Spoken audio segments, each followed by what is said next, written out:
Hi అండి. ఓం శ్రీ సాయిరా. అందరికీ నమస్కారం అండి. Welcome to Shri Sainath kitchens. ఈరోజు నేను ఎంతో ఈజీగా అయిపోయే ఒక టిఫిన్ రెసిపీ మీకు చేసి చూపించబోతున్నాను. చాలా ఈజీ అండి అండ్ హెల్దీ కూడాను. టేస్ట్ కూడా చాలా బాగుంది. పిల్లలు ఈజీగా అల్లరి పెట్టకుండా తినేస్తారు కూడా. ఇది మనం మార్నింగ్ టైంలో టిఫిన్ చేయడానికి బద్దకించామనుకోండి, అలాంటి టైంలో ఇన్స్టెంట్గా ఈజీగా చేసుకునే రెసిపీ అండి ఇది. చూడండి ఎంత చక్కగా కాలిందో, రెండు పక్కల కూడా చాలా బాగా కాలింది. ఈజీగా పిల్లలు అల్లరి పెట్టకుండా తినేస్తారు. ఈ రెసిపీతో పాటు దీనిలో కావలసిన పక్కని నంచుకోవటానికి చట్నీ కూడా నేను ప్రిపేర్ చేశాను. ఆ రెసిపీ కూడా మీతో షేర్ చేసుకుంటాను. ఈజీగా అండ్ టేస్టీగా చేసుకోవచ్చు. ఇంకా రెసిపీలోకి వెళ్ళిపోదామండి. ఈ రెసిపీ కోసం నేను గోధుమ రవ్వ తీసుకున్నానండి. అదేనండి గోధుమ నూక, సూజీ రవ్వ అంటారు కదా, అది ఈ కప్పుతో కప్పుడు తీసుకున్నాను. తీసుకొని ఇది ఇలా మిక్సీ జార్లో వేసుకొని మెత్తగా కాకుండా కొంచెం బరకగా మిక్సీ చేసుకొని పెట్టుకోవాలి. ఒక బౌల్లో వేసుకోవాలి. ఇదిగోండి ఇలా ఉంటే సరిపోతుంది. ఇది ఈ బౌల్లో వేసేసుకోవాలి. తర్వాత ఇందులోనే ఒక హాఫ్ కప్పు క్యారెట్, ఒక 4 టమాటాలు మిక్సీ చేసేసుకోవాలండి. నేను ఇక్కడ మిక్సీ ఎందుకు చేస్తున్నానంటే సాల్ట్ కూడా వేసుకోవాలి. మిక్సీ ఎందుకు చేస్తున్నానంటే అవి క్యారెట్, టమాటాలు ఈ పీసెస్లా వేస్తే పిల్లలు తినడానికి పేచీలు పెట్టేస్తారు. ఇలా మనం మిక్సీ చేసి వేసేస్తే ఈజీగా తినేస్తారు. టేస్ట్ కూడా చాలా బాగుంటుంది. మనం ఏ కప్పుతో అయితే నూక తీసుకున్నామో అదే కప్పుతో వాటర్ వేసుకోవాలి. అంతకన్నా ఎక్కువ వేసుకోకండి. పలచగా అయిపోతే ఇది బాగోదు, నూనె పీల్చేస్తుంది. ఇలా మిక్సీ చేసేసుకొని క్యారెట్, టమాటా మిక్సీ చేసుకొని ఒక కప్పు వాటర్ వేసుకొని కలుపుకోండి. తర్వాత ముందుగా తరిగి పెట్టుకున్న ఆనియన్స్, అలాగే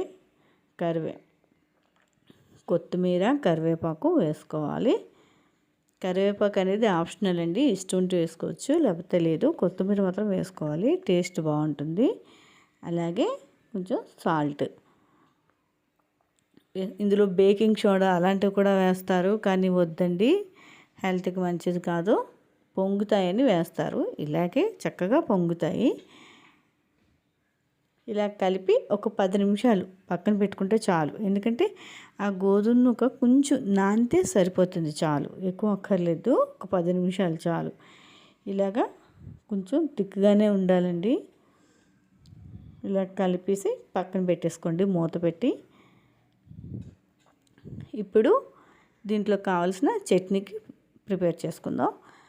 పాన్ పెట్టి అందులో ఒక 4 పచ్చిమిరపకాయలు మజ్జిగ కట్ చేసి వేస్తానండి. ఒక అంగుళం అల్లం ముక్క, అలాగే ఒక 2 ఎండుమిరపకాయలు. అవి బాగా వేగాక ఒక 5 టమాటాలు మజ్జిగ 4గా కట్ చేసుకొని కొంచెం వేగాక మూత పెట్టి వదిలేసాను. అది మగ్గిపోయాక తీసి, ఇంకా మగ్గలేదండి, కొంచెం మగ్గాక అప్పుడు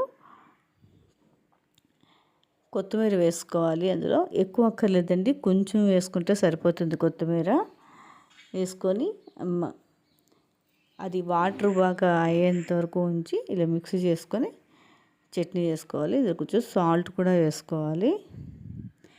చింతపండు కావలిస్తే వేసుకోండి, లేకపోతే లేదు.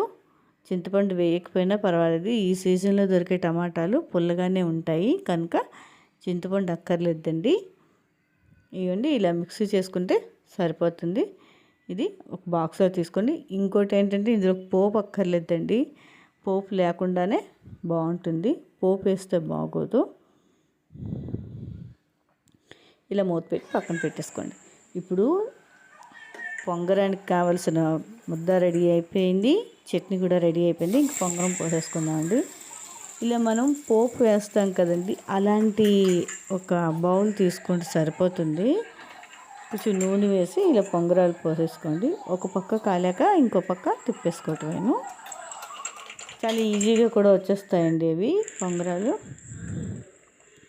వేసాక ఇలా మూత పెట్టి వదిలేయండి. మూత పెట్టి వదిలేసాక కొంచెంసేపు పోయాక కాలిపోతుంది. మీకు గుర్తుందో లేదో కానీ చిన్నప్పుడు దిబ్బరొట్లు పోసేవారు. ఇలాగే పోసి ఆ మూత మీద బొగ్గులు గట్ట వేసేవారు, లేకపోతే వేడి నీళ్ళు వేసేవారు. దానికే ఉడికిపోయేవి అవి.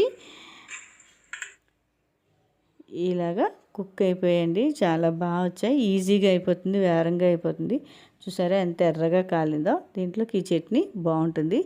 పల్లీలు కూడా చేసుకోవచ్చు, కానీ ఇదైతే టేస్ట్ బాగుంటుంది. పల్లీ చట్నీ కానీ ఈ టమాటా కొత్తిమీర చట్నీ కానీ ఏదైనా మన ఇష్టమేనండి. ఏదైనా చేసుకోవచ్చు, బాగుంటుంది. నేనైతే ఈ చట్నీ చేశాను ఈరోజు. పిల్లలకి ఇందులో క్యారెట్ వేసామని కానీ టమాటా వేసామని కానీ ఏం తెలీదు, మామూలు పొంగరాలు అనుకునే తినేస్తారు. చూసారా ఎంత బాగా వచ్చిందో. చాలా బాగా వచ్చింది. మధ్యలో ఉల్లిపాయ ముక్కలన్నీ తగులుతూ బాగుంది. ఈ చట్నీ సర్వ్ చేసుకొని ఇంకా మనం సర్వ్ చేసేసుకోవడం అండి. చట్నీ వేసుకొని చాలా బాగా వచ్చిందండి. ఈ రెసిపీ చాలా ఈజీ, టేస్ట్గా కూడా ఉంటుంది. మీరు కూడా ట్రై చేయండి. థ్యాంక్ యూ ఫర్ వాచింగ్ అండి. ఈ రెసిపీ నచ్చినట్టయితే లైక్ చేయండి, షేర్ చేయండి, కామెంట్ చేయండి. Thank you for watching. Om Shri Sairam అండి.